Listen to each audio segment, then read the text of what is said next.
PA Voter Information Network. It's a game changer.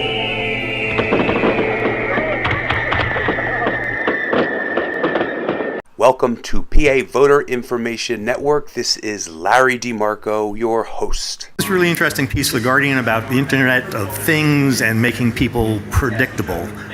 What are you worried about? How does this tie into your interest in Turing?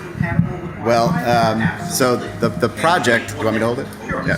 So the project I'm working on is thinking about what it means to be human in the 21st century. And the idea is thinking a bit about how we relate to our technologies and how different technological and social tools are affecting our behavior. And, so my concern, and then we kind of lay it out in this, in a very brief fashion in the article in The Guardian, has to do with techno-social engineering, which is a term of art that we use to sort of, I use to capture the idea of nudging, manipulation, influence, things that we do with each other pretty much on a regular basis.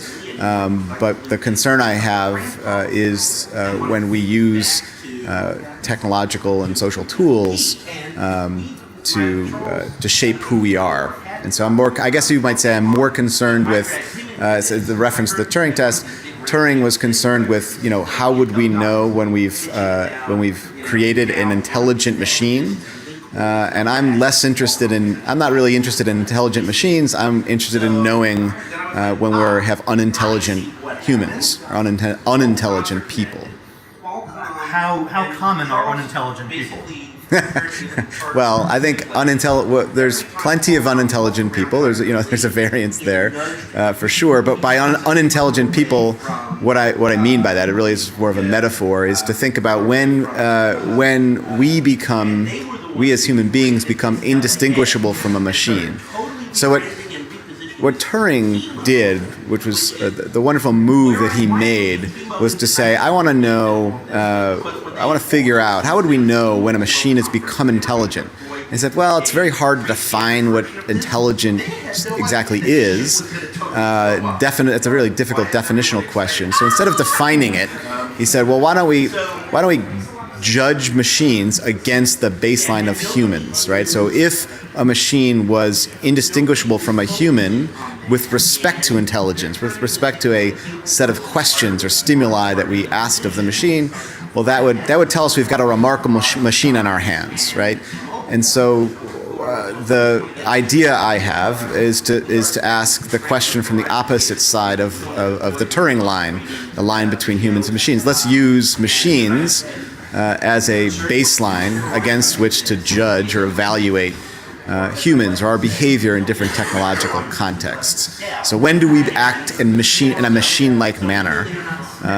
When we act in a machine-like manner with regard to different aspects of intelligence. It could be do we retain our common sense?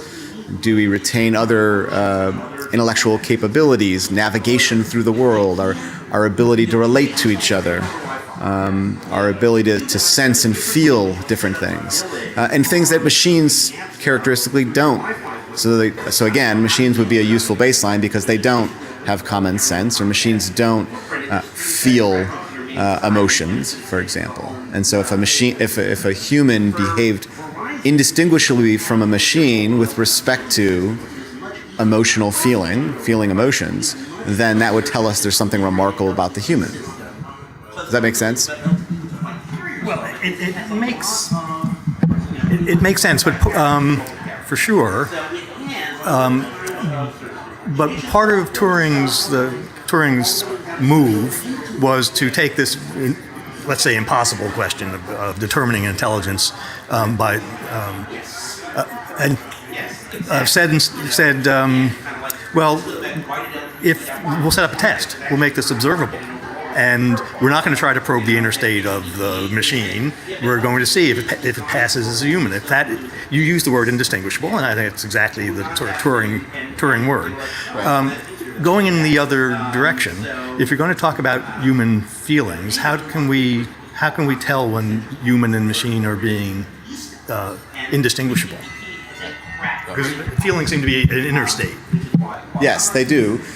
So yes, it's a good point. So the Turing used observational tests, and so the idea that I have for reverse Turing tests or human-focused Turing tests is similarly the same test, really. I mean, you're running a Turing test. Again, you're relying on observational data. You're observing humans and machines where you can't see them visually, but you're communicating with certain stimuli and asking a series of questions, for example, and then evaluating those responses. And so the question would be, what are the relevant set of stimuli we might use in such a test that would normally distinguish humans from machines? So humans would respond to a series of questions that would evoke emotional responses in a characteristic way and would allow us to maybe distinguish between humans and machines. And then the question way in terms of verbal response or producing tears, right? I assume not producing tears. Well, that's the interesting thing. So I haven't worked through what the design of like an emotional test would be, but it could be purely based on verbal stimuli, question and answer. But you could have also some other way to get at sort of reactions. I hadn't thought about so you wouldn't have tears because you wouldn't have a machine that would also have tears. So you couldn't use a test. You couldn't have a test that would be distinguishable because the design inherently leads the machine to sort of fail. You could judge laughter, but how do you know if the machine has gotten the joke? Or the person, for that matter. So I guess another way to think about the emotion. So emotion can be a tricky one in terms of the design of the test, but it's why I'm interested in emotion is you might see it. So we've got examples of technosocial engineering of emotions, right? So the Facebook emotional contagion experiment that was in the news plenty over the last year and a half sort of evoked a lot of responses, and many people are so the experiment involved Facebook doing a sort of a blind A/B testing and sort of adjusting the status, what would appear in your status updates in a way that you'd see, if for one group you'd see happier responses or happier stimuli, and then the question would be, would that make you happier as the It could be our time is our time is coming to an end.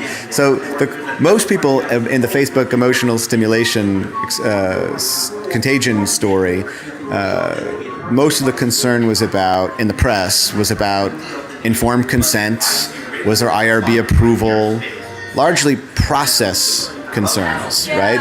My main concern when I think about the Facebook emotional contagion experiment, I care about process, but I'm more concerned with the substance. What is the technology? What is the, quote, innovation that Facebook is optimizing, right? It's a technology for manipulating human emotions. And the question, at this point in time, it's not optimized. They're experimenting on it. But the interesting thought experiment looking to the future is, well, what does the world look like? What is the environment we're in when Facebook optimizes that technology and when they are in fact capable of perfecting your emotions and managing your emotions on your behalf? What happens when Facebook's not a social network, but it's operating through the Internet of Things in your home environment? Well, obviously, we'll all be much happier. We have to wrap it up. That's so interesting. Thank you.